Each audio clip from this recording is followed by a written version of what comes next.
Hello, everybody, and welcome to the Mission Control Podcast, Episode 3, presented by Apollo Media. I'm your host, Josh Desma. You can follow me at ApolloDes1. Today we have two Apollo Media team members coming onto the podcast, Mr. Little Bro Taylor and David Silva.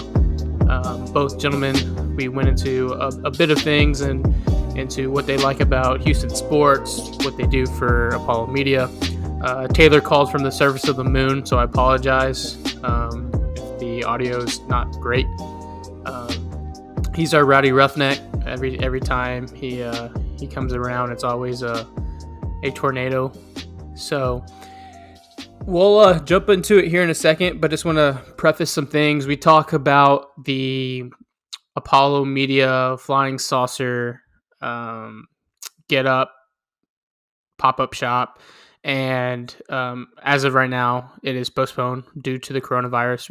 We recorded this podcast last week, and we're launching it almost a week later, but so we mentioned it on there. Disregard that. Still a good conversation of how excited we are for it coming up. We're hopeful that in the coming times we will be able to do that, because at the end of all this, everyone in Houston's gonna have to band together. We've done it before. We've done it in the past. I know there's videos of people fighting over toilet paper and water right now, but I think when this passes, we'll all come together, band as a community like we always do, and support local businesses. So be on the lookout for that. I know we've been hitting the Twitch stream pretty hard this past week. Tune in on that. It's pretty fun.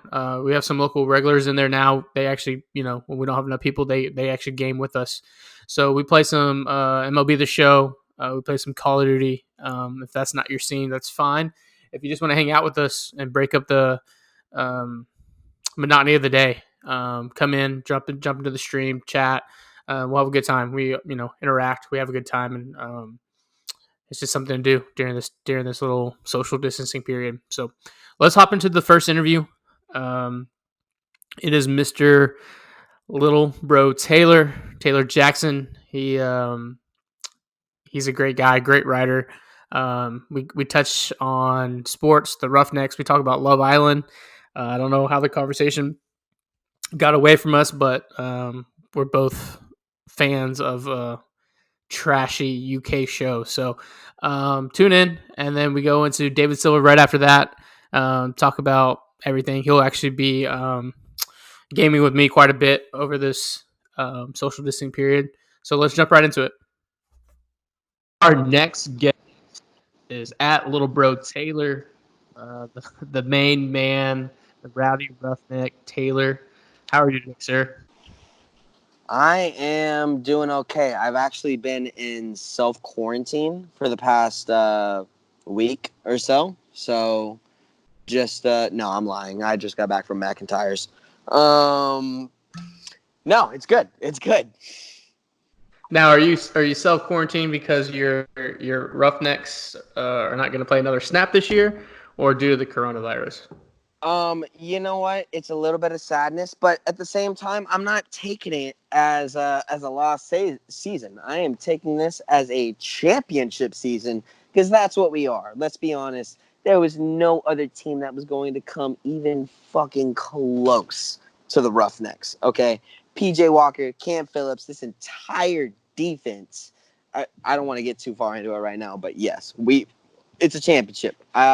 So are you congratulating me right now on our championship? I will congratulate the city. Houston itself is we're a championship town. That's right. It's another banner. Hang it. No asterisks involved. 5-0. What's funny is there probably will be a fucking asterisk on this one. Yeah, but you know what? How convenient that is. Wait, I think we've proven as a city we don't give a shit about asterisks.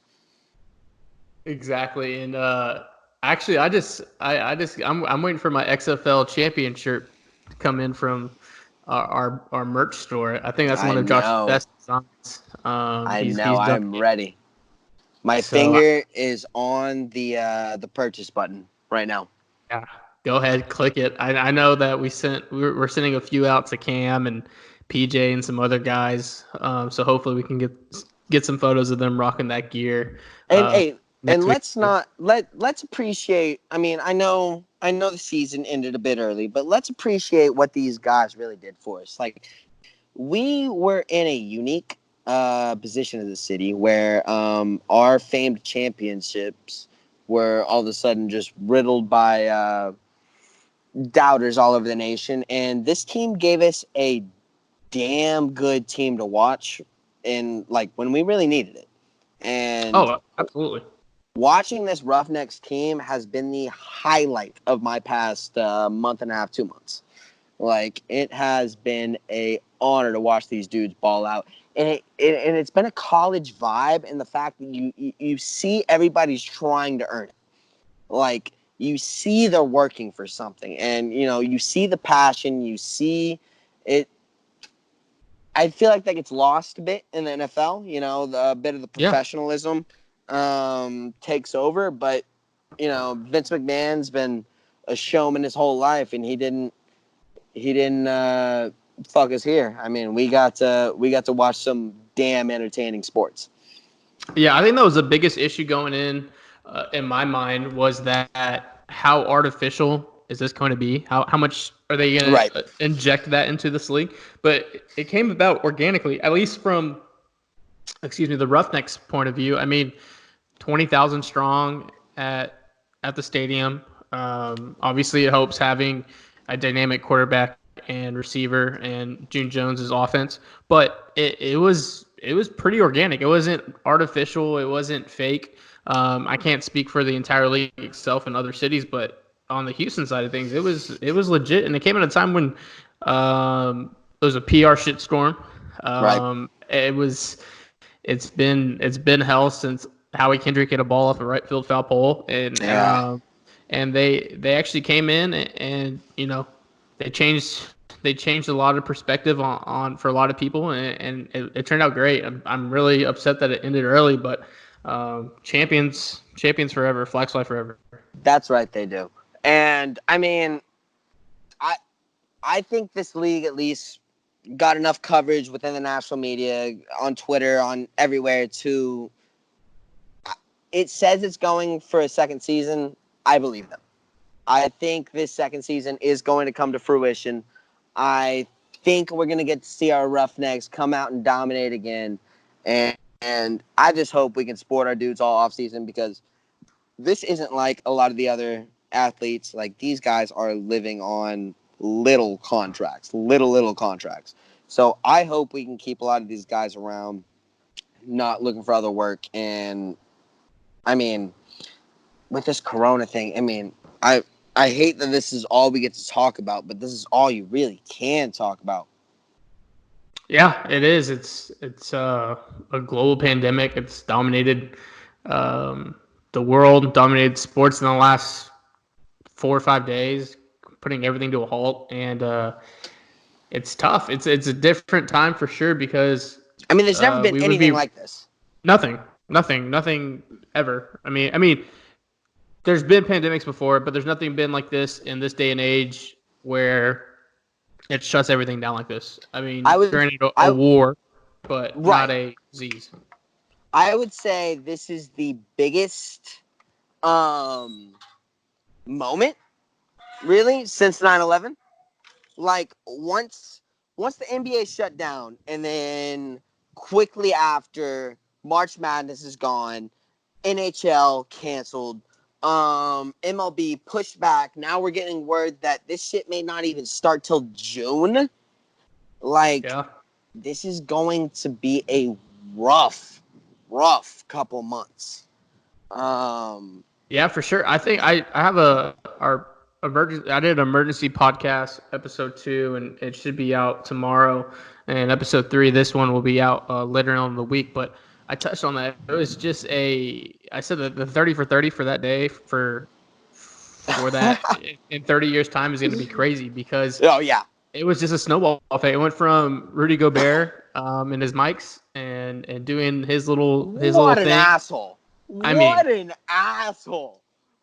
he can't. He has to play. He can't play in the NBA anymore. There's no way. Like he's gonna be blackballed. Like And my favorite simple as joke on that. Twitter, right now is you got to give Rudy Gobert the Defensive Player of the Year because he shut the whole league down. I mean, he didn't shut the whole. He shut down all of sports. Oh God, yeah. It was insane. But also, like, as big of an idiot of how he acted and the antics he did. That's why I'm calling him an idiot. But if it wasn't for that, like, teams are still playing this week, and they're probably more exposed to the virus. So there was a silver lining to it all, where even though it halted everything, at least getting all these players and their families and the fans that were going to the games, less exposed. But I mean, it's crazy. It's a crazy time, man. It's an absolute crazy time. I guess that's good in the fact. I mean, you don't want anybody to get hurt from this. Like obviously the spiel of it is, young people won't get affected from it, but like you got to think about your grandparents and the infrastructure that'll be affected by. I mean, it's a whole domino effect, and I mean, I think cutting everything off is the right choice. It's just the annoying choice. Like, yeah, it's really inconvenient, but it is the right choice. And because you can't be the ones that, like, let's say the Bucks are just like, nah, we're gonna go ahead and do it, and all of a sudden there is a huge outbreak in Milwaukee. Like, you cannot be the reason some city has a massive outbreak. Exactly. You can't be the last one holding the bag, and it's be safe than sorry at this point, and reassess. Obviously, hopefully, I don't know what we're going to do on a community standpoint, not to get in the weeds, but either shutting it all down and everyone's quarantining in their own homes, or well, I mean, that's what they're doing over in Europe. I mean, and yep. I wouldn't be surprised if this shit came over the Atlantic real quick. Like I don't know, God. It's just strange time. I don't have any other like past experiences to go off of here. Like at first, we all didn't take it serious because we had Ebola, we had swine flu, we had these kind of things that the media made us scared about in the time, and turned out to be not shit really. And now we're in the midst of something that is apparently very real. And yeah, I had a buddy who's a contractor in Beijing, and he texted us in January, and he was like, hey, there's some shit going down. I really don't know what's going on. We're getting stopped everywhere we go. We're getting our temperatures taken. And obviously it happened in Wuhan, but he was in Beijing, and he was saying all this stuff early in January. So me being who I am, and they started, put my tinfoil hat on and started researching all this stuff. And I was like, this could be something. I don't know if it's going to be what it is. And sure enough, 2 months later, and I was the one that looked like an idiot, a month ago, grabbing up, Theraflu and all these medicines and frozen foods just to stock up in the fridge just to get a supply. And people are looking at me, and I went to HEB today, which is probably like the whole point of not going out. But I mean, it was a limit for everything you can get, to water, toilet paper, to bleach. I mean, it was ridiculous, and people were still stacking their carts. So it's stuck between a hysteria and a pandemic, and it's strange times, and it's blood into the sports world, and we really don't. We would really be talking about March Madness right now. It's Selection Sunday. We'd be talking about teams going to March Madness. I'm so mad. Today, I was at the bar watching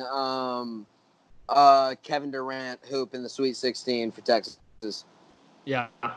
I told this. I have a multi-million-dollar idea for ESPN, and they probably will never listen to this. But what they should do is there's no sports to talk about, so there's no point of having your personalities on. But having a loop of every 30 for 30, just have it looped on your ESPN channel, and then having Stump the Shop, all those classic games on ESPN, just have it running on loop, because everyone's be sitting at home or working from home. I mean, I think by the end of next week we'll see that everyone's going to be at their home. So And I think Why there's a not have bunch a of 30 going? I think there's a bunch of more recent games that we don't really view as, all-time games because we're always in the moment. But like, let's say they put on that old Monday night game between Green Bay and Seattle, the old Aaron Rodgers throw, or Yeah, they put on with the fake refs.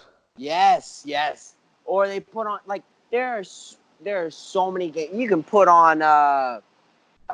Games. What was it? Game 6, 2005 NLCS. Watch Pujols hit a ball 1,000,000,000 miles. Like you could. There is a ton of semi-recent games that we don't view as classic yet because we haven't had because we're always so in the moment now, Yeah, and we you know absolutely. we want to like what game is going on today. Like I would rather watch like a darts tournament today than a rerun of an awesome game yesterday. I'm telling you, Like the content on Twitter of just like the guys like doing parodies to bowling and darts highlights and yes, curling, yes. it is laugh out loud funny, and it sucks that we have to resort to that now, but it's crazy. I really don't know.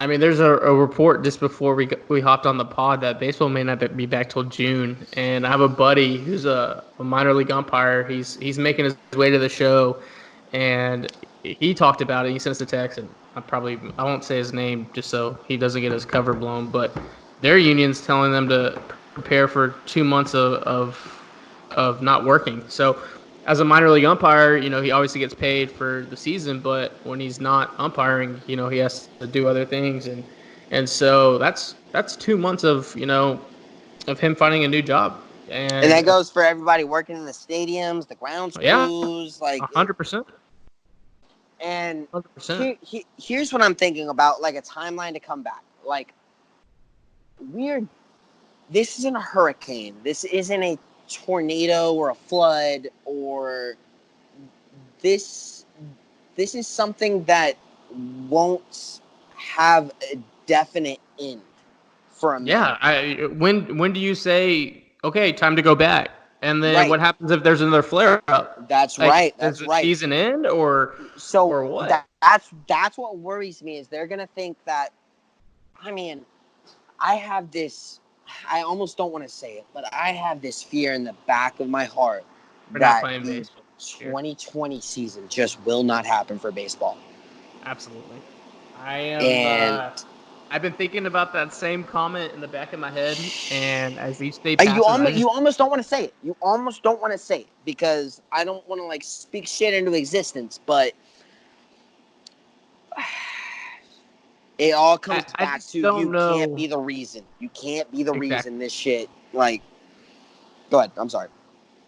No, I agree because you don't want to be the reason why, and you don't think about it. Baseball's gonna have another spring training. So what?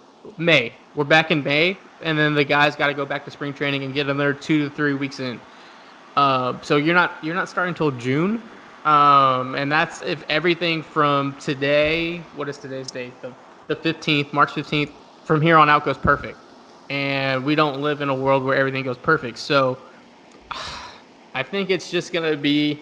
You know what? This is what the league gets. The league wanted the Astros suspended. The Astros got suspended for the entire year. It just happens to be the league got suspended as well, That's and right. That's right. that's what AJ you Hinch is wanted, going to and be this is our what you fucking got. manager the next time we play What a baseball. what a plot twist that would be. He sat out an entire fiscal year, and he could come back and I coach. think that's the way it works. Does it say 1 season or 1 year? I don't know. I think we have to look into that because that would be the greatest. That is like an M Night Shyamalan twist right there. Like all That of a would be sudden we have AJ Hinch back. incredible. I mean, that would be that would be. I mean, it would suck that We don't get to Verlander and watch baseball. Greinke, Yeah. yeah, they lose a year and they're older and So all right. So I'm a little confused. How is this going to work with the contracts? Like, I let's think it's say a we no don't. year. So So let's say there's like no everyone, baseball played this year. Do we have George Springer the next time we play baseball? I would assume so, but I feel like there's going to be so much legality between agents and other lawyers and everything. Like, what if a pitch isn't thrown? I guess it would. I don't know how they operated in the past with the when the union, um, what's it called? They did a lockout. Like, did that count as a year? Like, I don't know how that works. I mean, Very confusing it's time. strange times, for And sure. let me ask you this. I mean, this has been something. This is a point that baseball fans and mostly non-baseball fans that want to get into baseball have kind of pressed for a while. Do you think the MLB uses this unique opportunity to test a 82 game season or 100 game season? They might. I mean, this would be a perfect time to do it. Honestly, I've been Uh, pressing for this forever. 162 is way too many games. We don't need that many games. Like, I hate when I'm watching baseball in the middle of July and just thinking in the back of my head, this game doesn't fucking matter. Like, like it matters because you get to the end, it all comes down to 1 or 2 games. But like in the moment, you just don't feel like it matters. But you cut this shit in half. Every single game, every pitch is going to feel more and more like playoffs. And that's where the NFL gets its bread and butter from, is because they only have, 17 games. yeah. And every play matters. Every play could impact the entire season. Yeah, I And think it's a really thin margin now if you cut it in half directly, because how many times do teams have a hot start, have a hot first 3 months and fall out towards the end? If it's 82 games, I mean, as a fan, I don't like well, it because my edge is a lot thinner and some teams can stick around and you can't essentially lean on teams at the end of the season in August and September where you get those wins because teams have either given up or tanking. But now in an 82 game season, everyone's everyone's still there. Everyone has a chance. And as Major League Baseball, from their side of things, why not have a competitive league where everyone's in it essentially? But as a fan, I don't like it because that this narrows my margin of winning a championship. But the okay, product in a whole would be better. I understand that, but as a fan, all right, come out of the gate swinging. You have a whole offseason. Get prepared. That's what the NFL players do. Like week 1, they don't get to fuck around for like the first 4 weeks. Like that matters. Like I want opening day to matter. Like not just in the fact of setting the tone for the season, but for the fact that you need this win. I want every single time I'm watching a baseball game to think you need this win. And I don't know. I guess it's just a difference in, because obviously I know our dudes, the Astros, are built for long seasons. Yeah, But I don't hate for the it. future of the game, I would like this to move faster. I would like things to mean more. I would like there to be less of a I don't care period, which is Yeah, I feel literally. like the biggest thing is Major League Baseball has never been in it for the fans. So from You you see that on know Twitter. limiting content creators on Yep. Twitter and blackballing accounts to such a traditional dinosaur archaic method. They don't let the guys be the guys because you have so many old dinosaurs get angry and baseball purists get angry when someone shows a little flair. And the game's changed. The game has revolutionized with younger kids. You have um, guys that are superstar athletes that are 22, 23 years old who are going to pimp home runs and pop their chain and let you know when they made a play in the field and or even on the mound when they strike you out. And that's what gets clicks. That's what gets likes. That's where the game is. But baseball as a whole tries to suppress that, and it's a failed model. It's a dying model, They're just and too submersed in this in a TV world, and that's not where we are anymore. Yeah, Like, it's all about their big contracts. and it sucks to see like places like the NBA. Like, I love the NBA. I love watching the Rockets. The NBA is the one league where I can watch any team and have fun. Like, maybe NFL, but that's mainly based on my fantasy teams. Like, the NBA just makes it fun to watch because I can go on Twitter right after something happens and I will see like an edit of like some crazy dunk that just happened. And you just can't get that in the MLB. And it's frustrating. Like, y'all are shooting yourselves in the foot. Like, we want to grow this sport. We want to like get people excited, make it fun to watch, but y'all just won't let us. Yeah, and I think it comes to a point where new blood has to come in with that vision. It's something. I'm trying to pull up the tweet right now. I mean, Mike Trout's the biggest star in the sport. I mean, he is a for sure 100% voted Hall of Famer. And it took Mike Trout hitting golf balls at Twitter. I mean, excuse me, at Topgolf, hitting rockets to be like the Those most were some viral tweet rockets. to be the most viral tweet for the Angels. And it was just him hitting, and it went viral everywhere where everyone was talking about it. And I bet half the people had no idea who this Mike Trout dude was. And Because it it's wasn't an sad. officiated MLB game and everybody could post it however they'd like. Yeah, exactly. And it shouldn't take, Sally down the road to know who Mike Trout is because of some viral tweet. They should already know who he is. But And that was the it's moment. it's things All right, like that.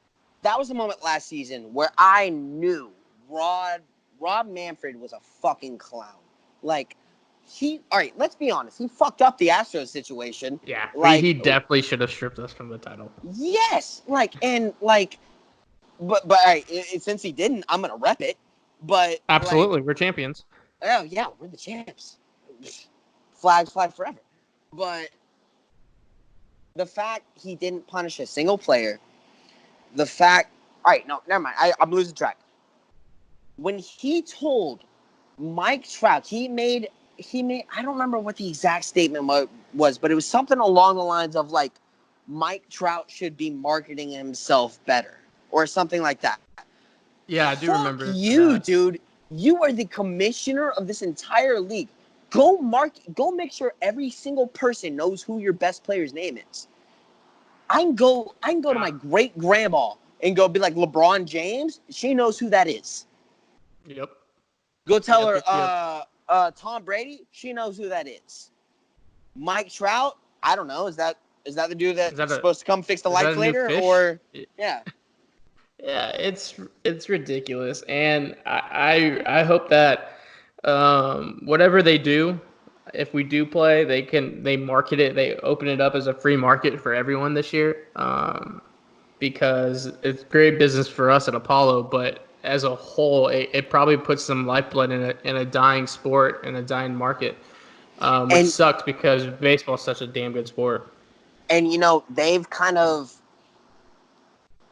they've gone on this trend pretty much since like 05, 09, somewhere in that range, where they just don't allow internet content, and they've continued to keep that trend because that's what they've had. They don't want to break the status quo.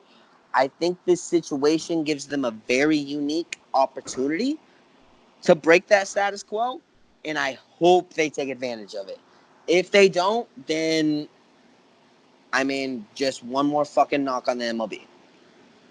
Yeah, and I mean, we can beat the dead horse, but it's gonna be interesting how everyone navigates this coronavirus, because I guess the pressure's on basketball to see if they come back online first because Right, because they're the they're in first season. one. Yeah. Yeah, they're in season. So So I kind of knew that once basketball pulled the plug, that every sport would follow. Obviously, the trickle down effect went everywhere, but it's gonna be interesting who's gonna be. Hey, we're let's ready to go, and obviously it's gonna probably be with no fans too. It'll be empty stadiums. until they kind of get this under control. But Do you think? yeah, I think so. Do you think they would rather start with empty stadiums rather than wait an extra month and hope for starting with a full stadium? I think as a billion-dollar corporation, I would rather get my product out there early with no fans because they're going to get their money anyways with viewers. Everyone and their mother. It could literally be a scrimmage of a scrimmage game on a basketball practice stream somewhere and people will watch. I guarantee it'll be the most viewers. I live streamed a wiffle ball game yesterday. Yeah. From it's gonna be like Massachusetts. Like whatever you do first, whatever you stream first, people will flock to it. So I think they can get away with it for the first month and coming back early and just having empty stadiums. But yeah, that'd be a weird sight. That'd be a weird sight. Cool.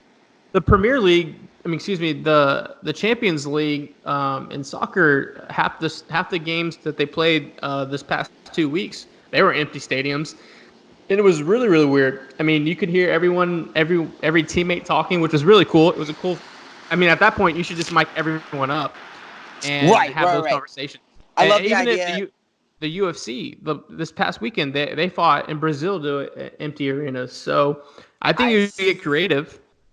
I saw, Dana White say today, come out with the thing that they don't plan on canceling any of their fights. Yeah, Dana, there's just a lot of risk. I mean, obviously, if no fighter is sick, he's gonna reap all the benefits, but there's just a lot of downside to that decision. But hey, when you own a $1 billion company, you can do those type of things, and I'm happy for it. I have something to do on the weekends to watch.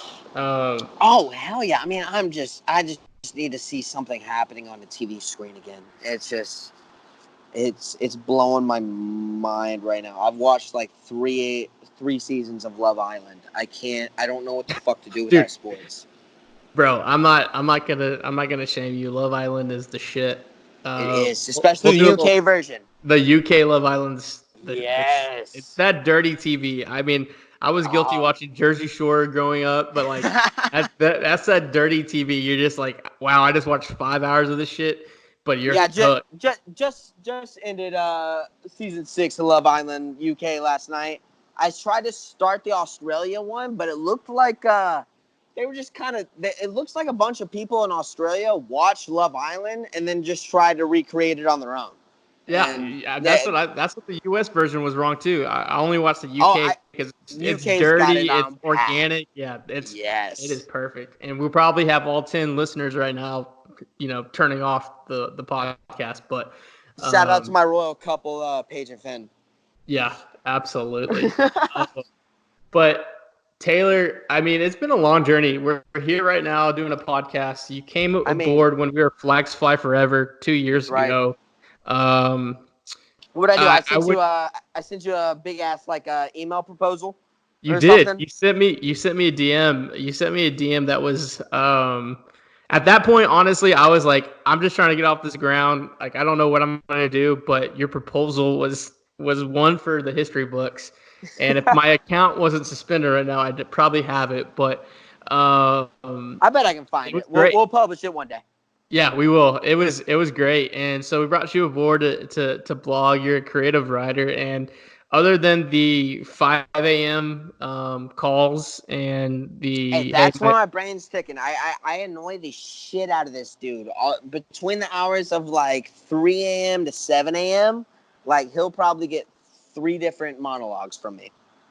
Exactly. And so everyone knows at home, Taylor is one of the best writers I've ever came across, and he will send me an idea at 2 a.m. My phone will go off, and then by the time I wake up, around 6:37, and I have 5 messages from him, and it's the first message I read is 1,000 times different than the last message I read. Yeah, I just talk my way through it. It's so creative.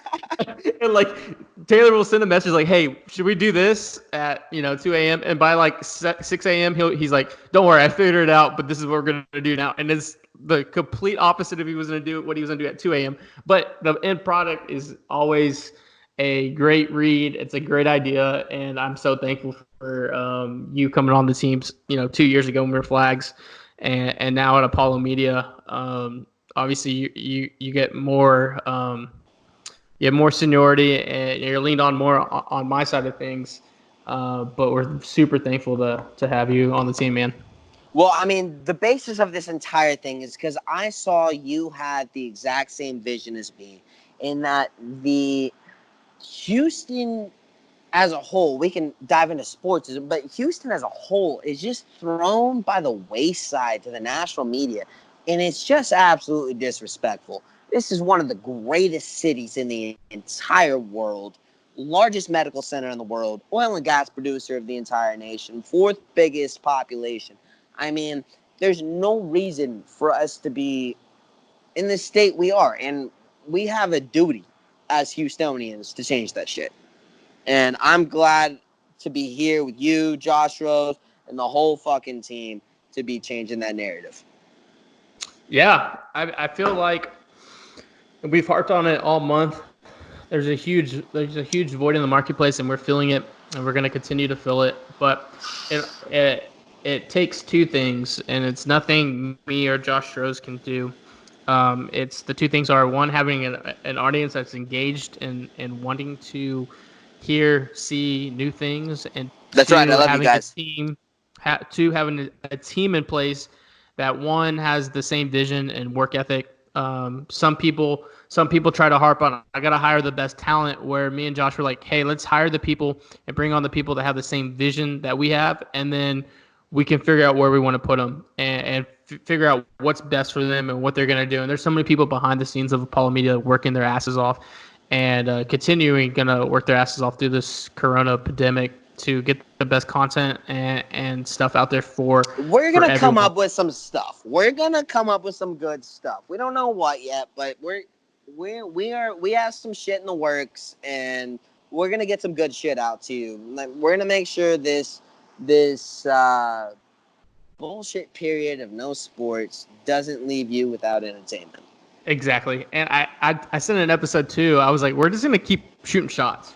If something could fail, hey, it failed, we own it. Let's keep going to the next thing. Keep throwing at the wall. We'll see what sticks. Exactly. And it takes having a creative team, and I think we've put that together. Obviously, we're always growing, and we're going to continue to grow. But for right now, I couldn't be happier. The last 3 weeks has gone off as perfect as what I would envision.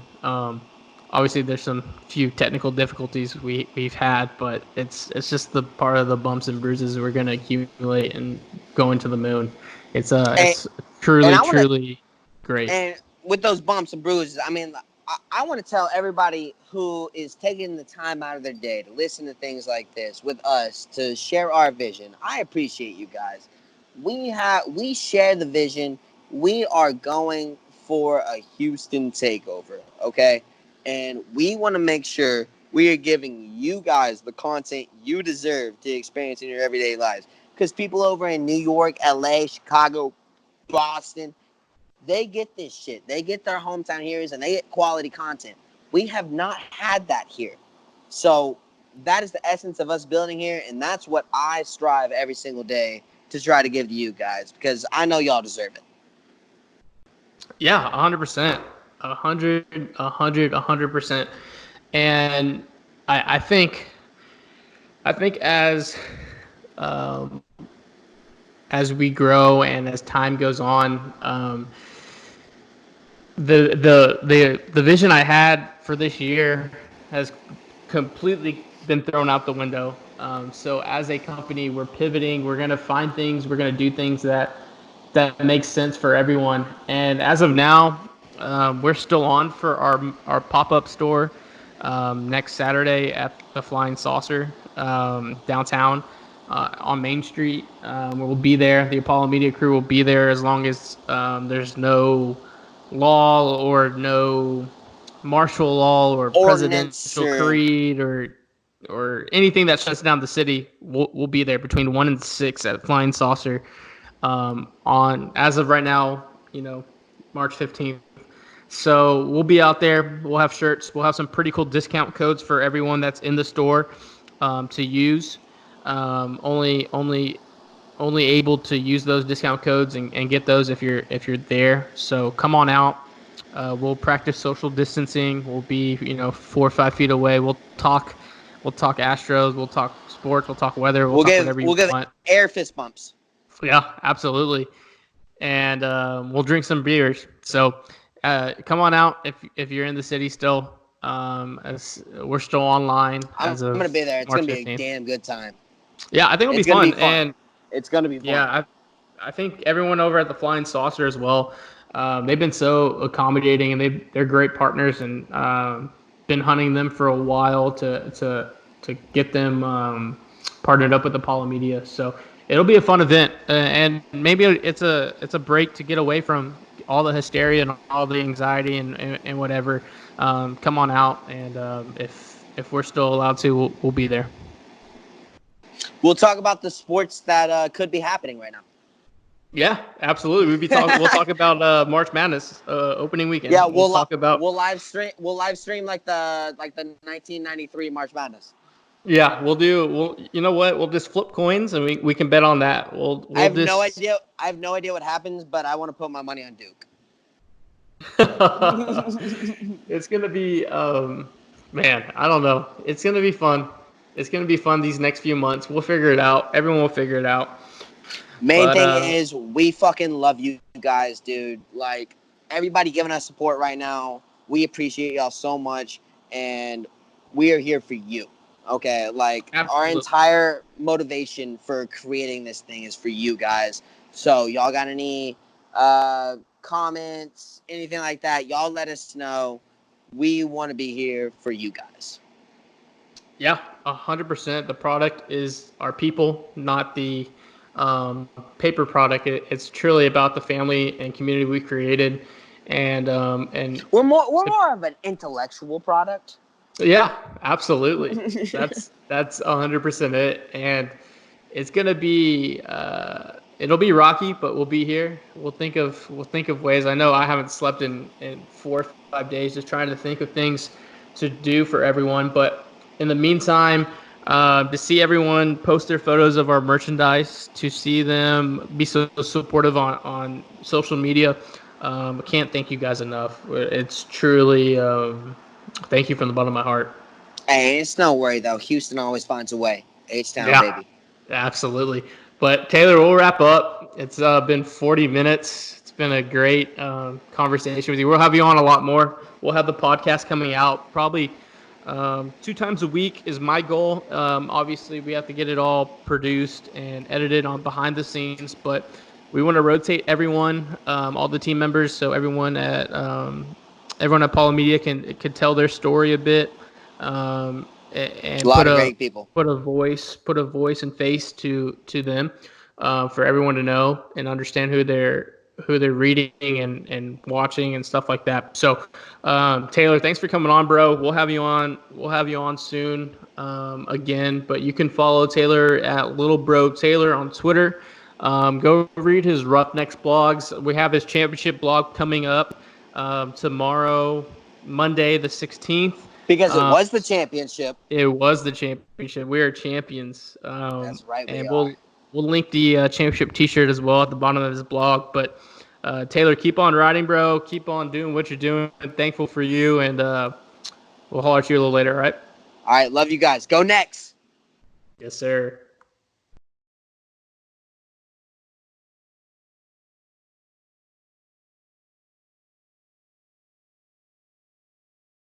Is the infamous David Silva Jr. You can find him on his Twitter at Silva DJR_94. David, how are you today, sir?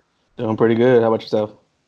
I'm good, man. I'm good. I'm stockpiled. I'm ready to go. I'm ready to take on the coronavirus that's ravaging the world right now and our sports world. Yeah, I feel you on that one. I have to go, I don't know, fight about 10 people probably for just a shopping cart alone, which I think I lost that battle because I didn't get one. Yeah, it's crazy out there.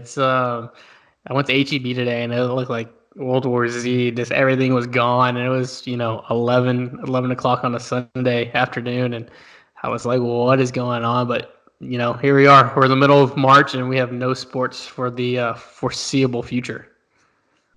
Yeah, and that's gonna be tough because you know I don't know if anybody's seen my tweet, but we're on 5 days without no sports, and I just found out I have a girlfriend. That's true, man. It's crazy, but the content on Twitter right now is peak Twitter. I haven't seen anything this good with the memes and the video content people are putting out. I mean, leave it to social media. The end of the world's happening, and we're still making fire content online. Yeah, I think everything's just a big joke to everybody, but maybe it's a way to everybody to cope with what they got going on. I don't know. Yeah, 100%. And David, we brought you on Apollo Media. We reached out a couple of months ago. Obviously, you've been a staple on Astros Twitter. Your photography, your uncensored Twitter page, and everything about it. You line up perfectly for what me and Josh wanted to bring along with Apollo Media. So one, thank you, and two, what's been your thoughts so far throughout the launch? Obviously, there's a big curveball thrown our way, but want to hear kind of your perspective on it and your views. Well, when Josh at Josh Rose reached out to me, it had to have been late October probably. He asked me, and I was kind of shocked by it. One, because I started doing those wallpaper edits during the Astros playoffs just recently last year, and that was kind of really the first time that I've ever really done anything like that. I had been on Photoshop for a little while, but I had never gotten into it. And so he asked me, he's like, "Hey, we got this going on. We like what you've done so far. How would you like to be involved?" And the first thing I told him was, I've never done anything. I was like, this is the first time. I was like, I'm not even that good. I'm not one of these Photoshop professionals. And he was like, man, that's no problem. He's like, everything you've done so far, we've really liked, and everything. I was like, man, if y'all ain't got a problem with it, well, shit, let's fucking go. Pretty much. Pretty much. And yeah, so since then, he's kept me in the loop with what's been going on. Ran by the details that, all right, we got, this section going, this section going, this section going. And I mean, pretty much hit the ground running once we hopped on. Yeah, it's turned out great. And I've touched on some podcasts that we've done already, but it was all about finding people that have the same vision we did. And I'll keep harping on it. It's not about the person with 1 million followers or the person that creates something every single day. But if their visions don't align with ours, it's never going to fit. It's trying to fit a square peg in a round hole. It just doesn't work.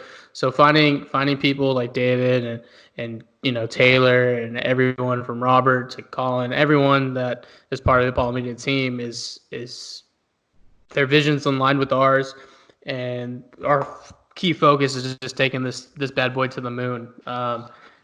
Obviously, we have a huge curveball with the coronavirus that sets everything back, but behind the scenes, we're pivoting. We're figuring out ways to create content and keep everyone engaged and wanting to see what Apollo Media is going to do next. And I think that motivates all of us a lot. Yeah. I mean, because like you say, we got things going on in the background, things that we talked about doing even before the whole non-sports things. Maybe some of the stuff that we talked about, we can go ahead and push that ahead of schedule. Try to get Absolutely. that stuff worked on. You guys know what I'm about. What I want to do and what I've been about since I hopped on. So, yeah, I mean, it's a challenge, but it's something that's gonna, I think, help us grow because it'll help us diversify what we want to do aside from just the sports alone. Yeah, 100%, and keep pushing the ball down the field. I texted Josh, and I forgot to put in the group message, but I was like, we are the lovable bunch of idiots that decided to start a company in the middle of a global pandemic, the biggest cheating scandal in maybe all of sports, and we're still throwing up shots. And I think that kind of just is a testament to us as a whole. No matter what's going on, as long as the walls are still standing around us, we're gonna keep throwing shots up. So super thankful to have you on the team. Obviously, your photography skills is second to none. What have you always had a passion for photography, or what came about that?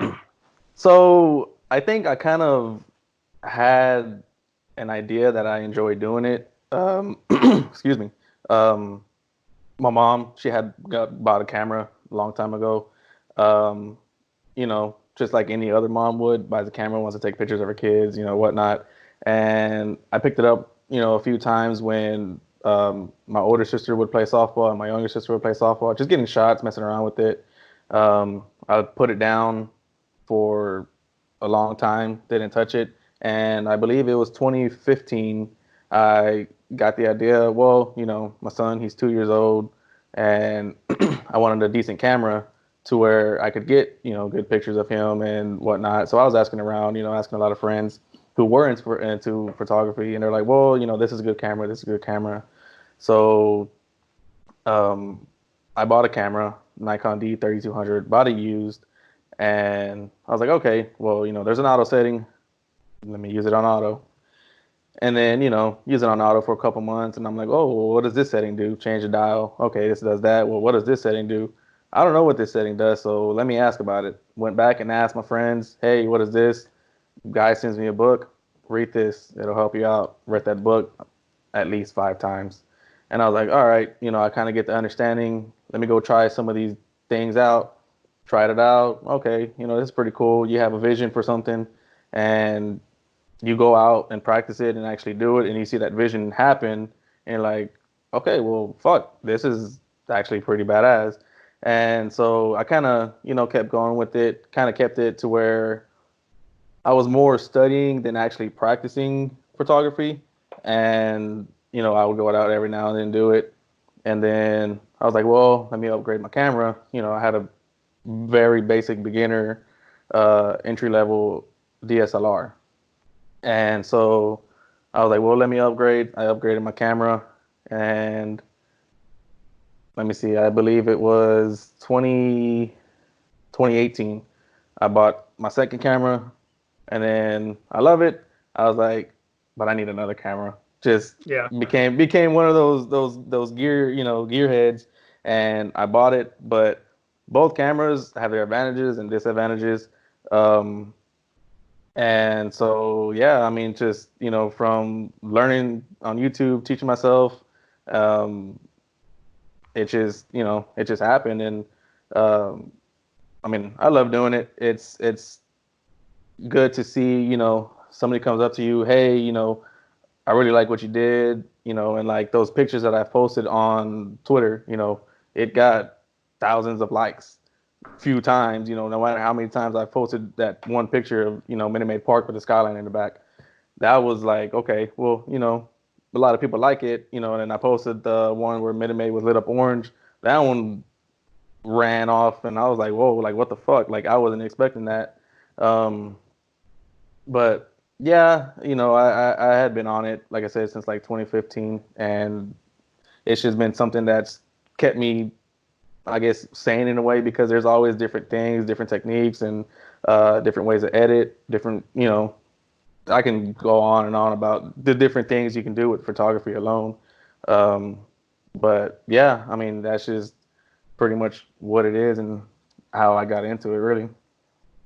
Yeah, I think the first time you kind of came across my timeline, it was when I was still running Flags Fly Forever, and I saw that skyline photo on. So it was already going viral a bit. I was like, damn, this photo is sick, and I actually had it as my phone background for like all of last year, and before we even met and knew you, and then so I mean. That was pretty cool to see, and then I saw when you lit up the orange Minute Maid Park, and snap that one. And I was like, this guy's got a freaking talent. And so pulled the curtains back a bit when Josh and me were kind of created this Marvel Avengers, Houston content team. And I was like, hey, we got to get David. And he's like, look at the spreadsheet. And I was like, oh, there's David's name right there too. So I was like, this is so cool to see it come about. But to hear your passion about photography, and obviously at Apollo Media, you're gonna be able to utilize that and capitalize on that and create some cool shit with some other talented content people. I'm super excited to see that, because that is not something I'm capable of doing. I have a drone. I bought it to take it to Colorado, use it once, and I'm just gonna hand it over to you guys and let you guys create cool shit, because it's just collecting dust over at my house right now. Yeah, I had that problem too. My 2 cameras that I bought no less than a year apart, spent, I don't know, $1,500 on one, spent $2,000 on the other, and they were sitting there, and my girlfriend, she's like, you need to do something. You got all this stuff and you don't even use it. I was like, you're right, I do. And got on with Apollo Media, and I don't know what happened. Something happened, and it's like, all right, this went well, and then it just snowballed, and it just snowballed and snowballed. And something I've been saying a lot is there's just momentum. Just momentum got built up and built up and built up, and it's just like things are actually falling in place for once. Like, usually I have the shittiest of luck sometimes, which kind of with this whole coronavirus thing going on, it kind of pushed some of that luck back, because I had a big deal coming up, was going to be able to get a full access media pass to the Dynamo game. We have that pop-up shop, which, obviously Apollo Media has been invited to, but I was also personally invited to myself, which is pretty amazing. And it's a really great feeling because, I had never been a part of doing something like that. And so back-to-back weekends when something like this was supposed to happen, it's like, wow, okay, this is what it feels like to get rewarded for all the hard work, anybody would put into doing anything. This is what they say, keep pushing, keep working, you'll get rewarded. And this is what it finally is feeling like to me. Yeah, absolutely. And I think, the Corona incident's kind of thrown a hitch in everyone's plans. But as of now, I know you talked about the pop-up store. I said it in the last interview. All hands on deck. We're still headed out there. It's March 15th recording right now. The pop-up shop's March 21st. So if we're capable and the city allows it and health officials allow it and the powers to be do, we'll be there. You'll be sitting I think you're going to be in the little vendor tent next to us with your photos. Is that correct? Yeah. Yep. So I talked to the manager there at the Flying Saucer. Asked him like, hey, and I had spoke with him before. I let him know, I'm also a part of the Apollo team, this and that. And he invited me. I was like, yeah, that'd be awesome. I'm down. Told him, would it be possible if I could set up next to these guys, the Apollo guys, since I'm also a part of the team? He's like, yeah, no problem. We, that should be easy enough to work. Obviously, I'm not going to take up much space, so they can throw me in a corner as long as you guys are next to me. But yeah, that's one thing that I've been looking forward to since, like I said, being personally invited, because people can actually come out and meet us and have a conversation with us and finally get to see the actual faces behind Apollo Media, not just through a screen and not just these personalities on Twitter or Twitch, or whatever it may be. And so probably even if these people decide to show up in our gear or buy our gear while we're out there, I'm gonna have my camera out there that be snapping pictures, gonna try to get a video going, try to get these people involved, get them to help grow our brand as hard as we are.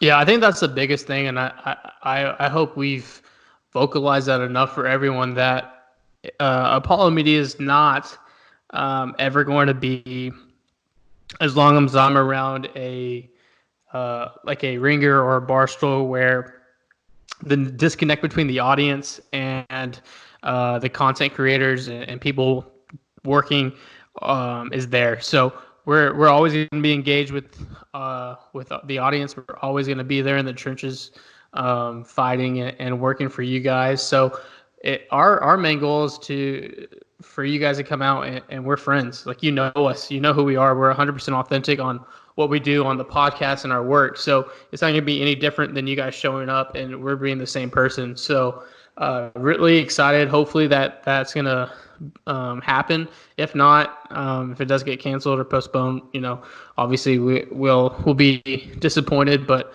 I'm sure it'll happen down the road as well throughout the season, hopefully.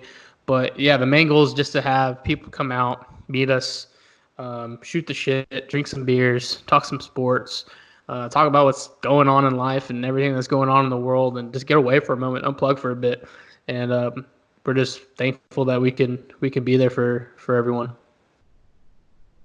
Yeah, and it's like, I pitched the ideas on, certain things. I don't want to spill it out too much, but, things to where people get involved and people can win real prizes, win merch, just try to, not just be an online personality or however you want to say it, but, be a community, bring everybody involved and get everybody going, try to get stuff going to where it becomes into a competitive level.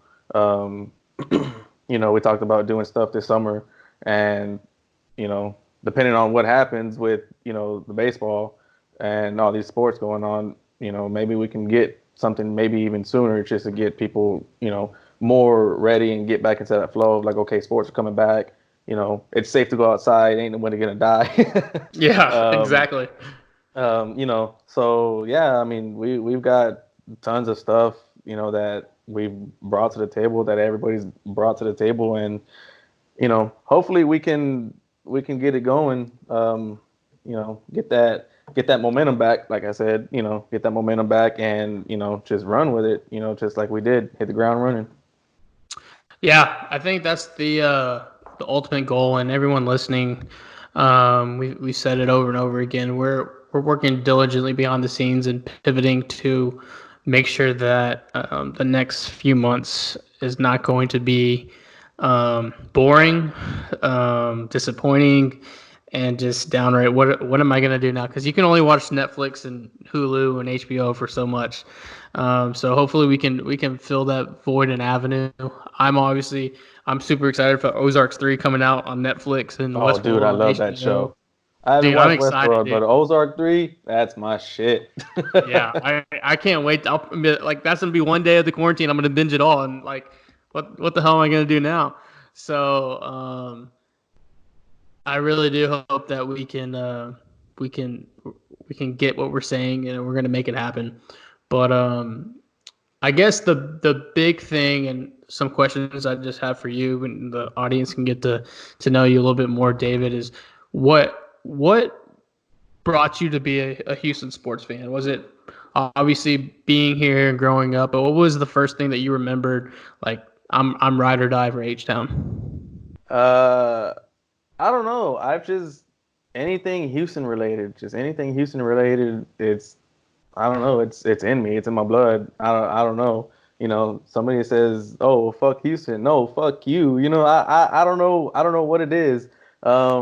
As being a sports fan, I don't know. I played baseball since I was 5, all the way till I think it was my exact 17th birthday. I played basketball for a few years in between there. I played a couple of years of soccer. So sports has always been a big part of my life. All my sisters have played softball. My youngest sister still plays softball. She plays travel ball. My older sister, she played softball. We actually traveled to Colorado for a national tournament going on there. So that sports has just always been there. It's always been there. My dad, he's always been a big sports guy. He actually played softball as well, fast pitch softball, and he did a lot of travel ball. And once he got older, obviously he couldn't do that anymore. But, he would join those adult leagues playing baseball. I'd always be out there, watching, and my uncles were always out there on the same team. So yeah, I mean, it's just always been that one thing in my life where it's just always been there. And Yeah. yeah, I mean, I don't know. That's just everything Houston is, what I'm about. Once we got that XFL league and the Roughnecks, I was like, hell yeah, let's go, more football. I had been pumped since they announced it. Yeah, that took off. I was a little worried that it was going to be a little artificial, and that it was going to be kind of uh, flipped up a bit. But Houston took the Roughnecks under their arm and embraced it. And obviously, you have some cool photos. You can check it out on your Twitter of MVPJ and some of the guys. He took some great photos, but unfortunately, I didn't get to go to any games. I was the idiot. I was like, oh, I'm gonna go to the next game. I'm gonna go to the next game, and then a global pandemic happens, and I didn't get to go to any games. But I mean, from your perspective, because you went to a couple games, 20,000 fans are there. The city's embraced a championship season. We won the XFL Super Bowl, Wonder Bowl, whatever you're going to call it. We won it. But tell us a little about how the games were when you were in the stands. So I went to the first game and I went to the week 6 game. I'm sorry, the week 5 game. Um, and so between the first game and the 5th game, I would definitely say the 5th game was a lot more fun than the first game. Now, the first game, it was fun. You're there. It's opening day for a brand new league, a brand new team. I was expecting 5 to 7,000 people to be there. There was 18,000 people, a lot more than what obviously than I was expecting. And everybody's pumped, everybody's ready. It's interesting to see these new kickoff, the new point after attempts, the different rule changes that they have. And I mean, from day one, there's people showing up in hard hats, people showing up in overalls, people showing up without a shirt on. You know, these people had been about it since that first kickoff, and it just seemed to get even better and better and better. And when we went to the last game, the week 5, the crowd was closer to 20,000, and there was better music. The whole vibe was better. I mean, I had been to one Texans game, and I had fun. That's the only game I've been to. But if you compare the Texans game with 50 to 65,000 people to a Roughnecks game with 17, 18, 19, 20,000 people, I'd go to that XFL Roughnecks game. Just something Wow. about it. There's just something about it to Yeah. where it's just like you're in it, and it's like I don't know how to explain it, but it's just like, we got a good quarterback. We got I wouldn't say a great defense. We got a pretty above average defense, makes the stops when they need to make the stops. But it's just something about being out there and having everybody else also be a part of it. Not just, people having side conversations, because that's what they do every single day. They go to the Texans games every single time it's, at home. Um, but just the vibe, it's just, like I said, between the week 1 and the week 5, they have the music going, the music getting you pumped. Um, it's getting you excited for, okay, there's a 3rd and long. Are we going to make the stop, or are we going to give it up? Well, damn, we give it up. But guess what? We get a stop, on the next 3rd down, and we get the ball back, and there goes PJ throwing 50 yards downfield. Cam Phillips wide open, and it's like, holy fuck, that just happened, and it goes to show, that it's in a way, it's almost like college football. A lot of these guys are trying to make a statement for themselves to get back into the NFL, because that's where a lot of these guys came from. That's where a lot of, and so they're playing, for themselves, but also obviously for the team. These guys, they love playing for the XFL. They love it. There's, you see, when you watch on TV, a lot of these guys are having a lot more fun playing in the XFL than what they might be doing in the NFL. And obviously for 10 times less money, but it's like they say, for the love of football, and I think that makes it part of it also. Yeah, I think you hit the nail on the head right there with it was almost a perfect blend of NFL and college football, because the guys were fighting like they do in college, because every game matters.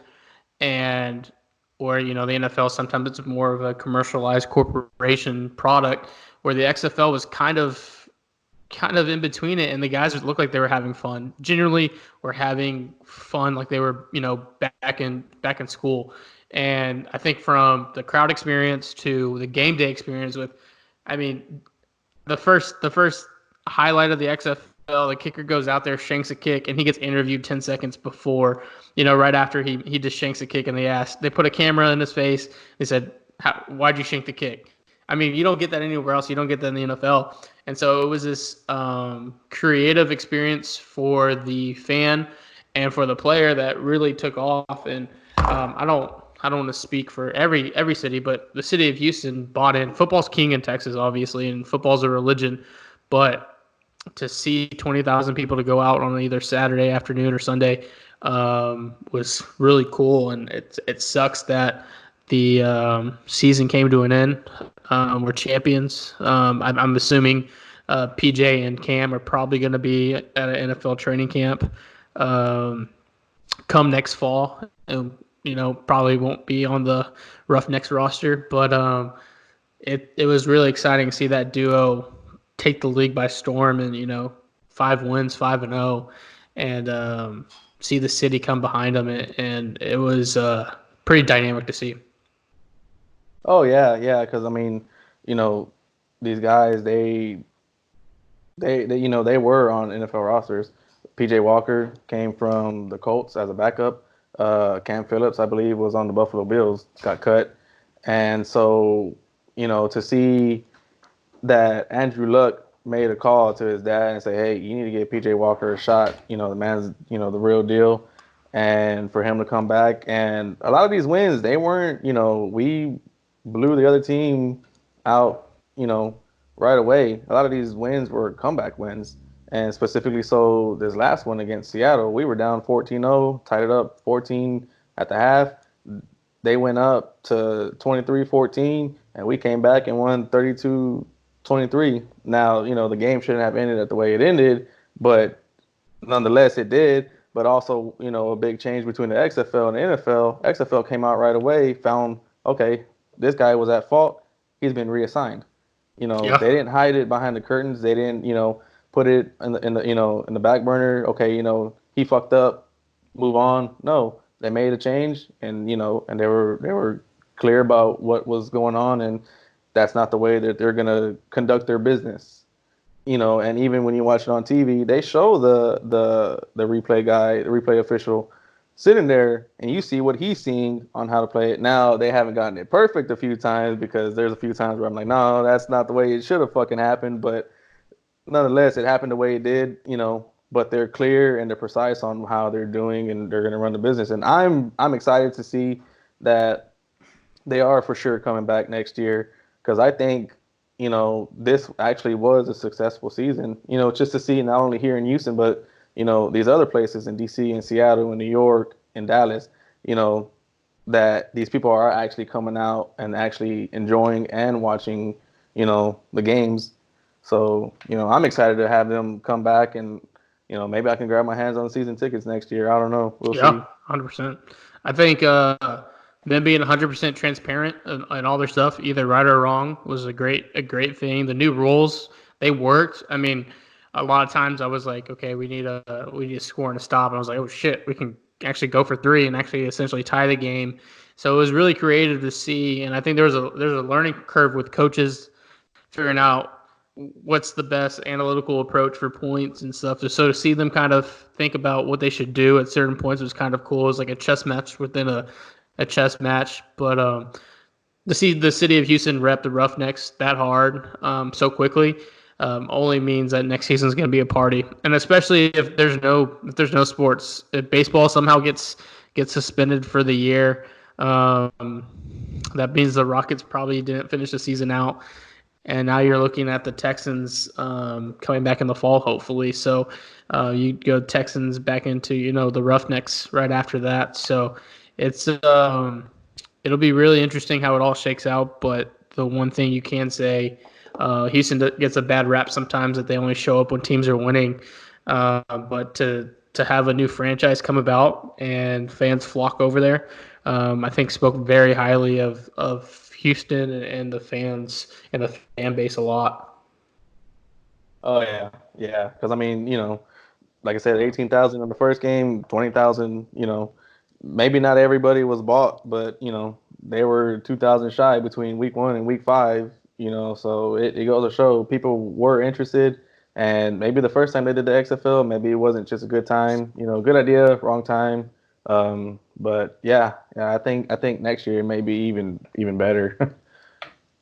Yeah, just to segue a bit with the potential aspect of nose. I'm really just fascinated that it's March Sadness now. We should be talking about what teams are going to the March Madness dance today, but we have no sports. No, from I think the only thing open right now is UFC, and that's Dana White's doing that with no fans in the crowd. So what okay, Apollo Media doesn't exist. Um, it's just David living day to day. What would you be doing in the next 3 or 4 months with zero sports? Man, I don't know. That's tough because, like I said, sports growing up, that's been everything for me. Um, if I wasn't a part of Apollo Media, didn't have shit on my hands to do, um, I don't know, man. I don't know. He'd have an OnlyFans. He'd have an OnlyFans account, y'all. He would be grinding it on the cam. Yeah, probably. I mean, if y'all into dad bods, I mean, that's about all I can say. Um, Stomach may jiggle a little bit more than my ass, but you'll get something jiggling. No, I mean, I'd probably just be on the Xbox. I don't know, I'd probably go run or something. I don't know, because that's one thing I had put out more. Sports was over everything, even exercising, doing whatever. Um, but yeah, I mean, I'd probably just be on the Xbox a lot more and maybe just running, probably going hit off the tee or something. I don't Yeah, know. That's I that's think tough to say. I think we can let the cat out of the bag, but you guys seen it a bit over this past weekend. Apollo Media is jumping into the Twitch world. We should be having that fired off. Hopefully, running smoother this upcoming week. We'll have more personalities on there playing games from Warzone, Call of Duty to the show that just came out or comes out in 2 days, the early release. But I think we're gonna pivot a bit, get more into Twitch and the esports side of things. It's a fascinating industry. Uh, I know there was teachers back in the day, and I've loved gaming. I love playing sports games. That's my shit. And obviously, when Call of Duty came about, um, but I remember teachers saying like you can't play video games when you're older, and now it's a multi-billion-dollar industry. So yeah, Miss Jones, you were wrong about that. You could play video games and make a living these days, and we're gonna do that, and it's gonna be fun. I think we have enough people that are capable, one, of playing the games, but two, can carry conversations and be interactive with our audience, and with everyone quarantined up, it's going to be another avenue for us to kind of to use. Yeah, and I mean, I was trying to get mine going, and like I said, Apollo Media and technical difficulties, name a better duo, because I don't know, it just seems like our first run at something it works, and then up until it's time that we need it to, and then it doesn't work. So yeah, I mean, you guys gonna be running the show off of the PS4, which sucks by the way. Um, I'll be on Xbox running Call of Duty, maybe some Fortnite. I'm not that great at Fortnite, but maybe you can guys talk shit, tell me I suck. I don't know. But yeah, I mean, I'd be totally down to get, viewers in if they want to join in, come join the stream, we got ways to set it up so everybody can hear you guys. Everybody, can be a part of the conversation. It's not just one-sided and everything. Um, and I don't know, maybe we can just treat it almost like a podcast, like I said, have conversations with you guys and be interactive. Because, with the new Warzone, I didn't know until I played it the first time. It's squads only, it's so we can get a group a 4 going and try to get, some wins going on. I don't know. Try to get private lobbies going. I don't know if anybody's still into quick scoping. I try it every now and then. I'm decent. Got to rub the rust off, but yeah. So we got hopefully that be going for us within this coming week, if not by the beginning of next week. Yeah, I mean, it's gonna be fun. I love playing Call of Duty. I'm excited to play Warzone. I'm excited to do that. I'm not excited about the 100 gigabytes they're gonna want me to use a download on the PlayStation. It takes forever to download. I think it's still installing right now. It's like on 13 hours, and I thought I paid a lot of money for good Wi-Fi, and apparently not. But get the hardwire connection, man. I know, man. It's killing me. It's freaking killing me right now. So hopefully I'll be able to play, in 2 months when the quarantine's over, when it finally downloads. But it's gonna be cool to see and be interactive with everyone. Everyone that's gaming, everyone that just likes to come in and chill out for 5-10 minutes or an hour, how long we're on. You'll be able to come into our lobby and just shoot the shit and just chill with us. And I think that's unique. No one's doing it that much. I mean, in the sports and media world, obviously there's streamers that do it and make a ton of money and a living off it, but we're in it more to be more engaged with our audience and see you guys and play video games with you guys, whether it's on the show or Call of Duty, whatever it is, 2K, FIFA. We're gonna do it. We have all the time in the world now to do that, but it'll be cool. Maybe set up some tournaments. $20 buy-in, winner takes all. We'll do cool things and just keep everyone engaged and disconnected a bit from the hysteria in the world of the coronavirus. Yep. I mean, hopefully, like I said, hopefully we can get past our troubles with all these technical difficulties, because that just seems to be like our that's our calling card, bro. It's like our Achilles heel, It's we launched a sports media company and we couldn't even get our launch video up for 15 minutes. We promised everybody a live video, and then 20 minutes later, all right, it's recorded. got a room of smart motherfuckers and can't find one to get something right. That's what makes us us, though, and I think everyone loves it. We get some shit, but we shoot it back to them, and it's so funny. I was laughing. I wasn't laughing when it was happening. I was freaking out. But once it happened, I was like, you know what, we're just gonna roll with it. It's like our launch video. We were trying to get it uploaded. It took about 25 minutes to get it uploaded, and we are trying to post it right at 12. And we're like, well, shit, here it is, 12:07. We're like, well, fuck. So I had to put out the tweet like, hey, we're having technical difficulties. Thanks, management. That was so funny. Even the podcast, I was sitting there and I was like, oh, I'm gonna get it set up on Spotify and Apple Podcasts, and I go on to Audio Boom, our hosting site, and I'm going through it all, and then it was like, okay, you submitted a review for the Mission Control podcast on Apple Podcasts. We'll get back to you in 2 to 3 weeks. And I was like, shit, we are launching literally the podcast #1 as we speak on YouTube, and we can't even host it on Apple Podcasts right now because I dropped the ball and didn't, submit the paperwork, because that's what I do in life. I just assume everyone's going to be ready for me when I need to be ready, and there's a process behind it. So we finally got it launched on Apple Podcasts, but it took like 2 weeks to even get it up and running. So it's just the story of Apollo Media. It's technical difficulties, like you say. It's the way of the world, but we'll get over it. We'll get over it and eventually just take over. We'll see how that goes. Exactly. I think before we wrap up here, your shirt design that's on the website, it took the original kind of Apollo A and you created a newer kind of streetwear type avenue, and I think that's what you'll see a little bit from Apollo Media on the merch side of things. We'll have a sports oriented side, and then we'll have more of a sportswear, more lifestyle type wear. And your first piece we highlighted, and it's kind of the first one of that second avenue. And just wanted to kind of talk to you about, what was your concept? How did you think of that? And what kind of, if you want to tease some other ideas that you have in your mind coming down the pipeline.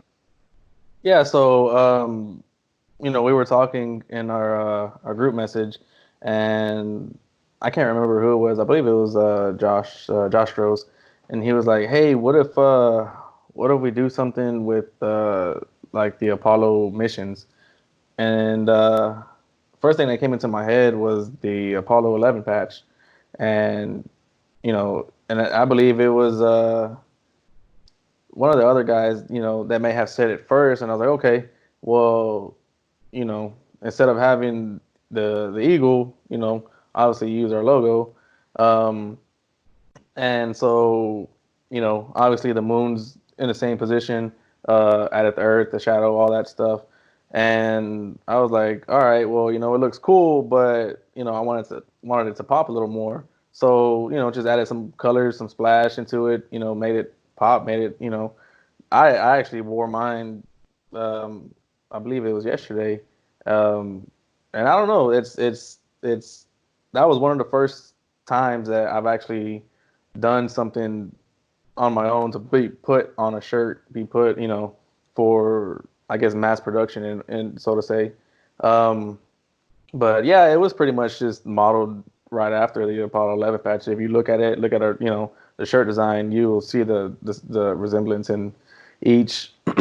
As for, like the other one, I have something in mind to where we're going to do more for the sports, sports colors. Obviously, we don't have the rights to use the direct logos for any of these sports teams and whatnot.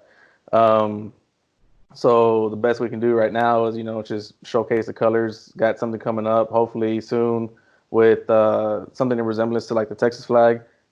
Have each color, the different colors of each team, the majority colors, something like that, something similar. And yeah, I mean, we got a few things going on. And hopefully I have another bright idea to come out with another lifestyle shirt, so to say, as you said, so we can be known as not just, the sports side of things, but, lifestyle side of things also, the graphic T-shirts. Yeah, for sure. I think with how many creative minds we have on our team, not to pigeonhole us just on sports, it's lifestyle, it's streetwear, it's everything. And once the quarantine's lifted, you'll see another side of content. Obviously, hopefully we're in the thick of it with baseball and Rockets and Rockets playoffs and all that. Maybe the XFL picks back up if we're in a perfect world. But to highlight, things around Houston, what makes Houston so special and great, that a lot of people don't know about. That was the one thing that when we created this, we weren't afraid that a Ringer or a Barstool or Bleacher Report would come down and create a Houston branch, and they wouldn't understand Houston for what Houston is, and that's everything that's made this city so special in its DNA. I mean, you saw it during Harvey. You see it every single day, the community coming together and helping your neighbor out.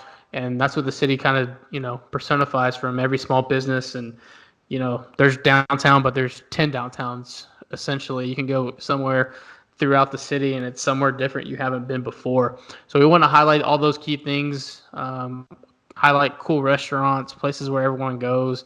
I mean, everyone listening has their own, unique watering hole or unique restaurant that they and their family have been going to for years and no one knows about. Let's highlight that. So that's that kind of pivot within Apollo itself is going to be really cool, and it highlights it with your streetwear and your Apollo. You can go to our site, apollohou.com. It's under the Apollo logo. You can find David Silva's shirt. I ordered mine. Mine's on its way. I can't wait to rock it. It'll be a every Saturday night shirt I wear out because one, it represents our brand, but two, it's so unique and creative, and super thankful for you creating that, man. Oh yeah. I mean, like I said, once you guys asked me to be a part of it, you know, I, like I said, I hit the ground running. And it's pretty weird, for me because I had never been the creative, the artistic type, and for me to even do photography, obviously you got to have some kind of creativity and some kind of, art talent, in a way. So yeah, I mean, like I said, that was, almost, one of the first things to be put out so it can be, like I said, so-called mass produced. And yeah, I mean, just hopefully, we can get past all this coronavirus, everybody getting quarantined, everybody mass buying milk that's not going to last them 2 fucking weeks. I know, bro. And just, like I said, that momentum that we had, just, get it back and run with it. So yeah, I mean, I'm excited to be a part of the team, be a part of, everybody that be part and associated with everybody that's involved with us. And yeah, so I mean, hopefully we can get more things pumped out, and not so it's just sports, it's lifestyle. It's people that like you said, it's Saturday night shirt, going out to the bar, going out to a game, whatever. You want to order a XL shirt, give it to your girlfriend. I don't know. Yeah, exactly. David, thank you so much for coming on the Mission Control podcast. You can follow him at Silva DJR_94. Check out all his cool photos. Check out all his graphic designs he does for Apollo Media. David, thank you, man. Oh yeah, thank you. Thank you for having me on. No problem, bro. Thank you, David, and thank you, Taylor, for taking time out of your days to record that podcast and interview with us. Really great conversation. Really great to get to know our team members a lot better, for you guys to see who they are, hear who they are, and what drives them and what makes Apollo Media so great, and that's our team members. That's it for episode 3. We'll wrap it up. I do want to take some time and say thoughts and prayers to everyone affected by the coronavirus so far. It does look like it's creeping into the homeland quite a bit, and the next few weeks could be rocky. So educate yourselves, read up on it, listen to the health officials, listen to the professionals, sanitize your hands, wash your hands, social distance yourselves. You may not be sick, but you can infect someone else.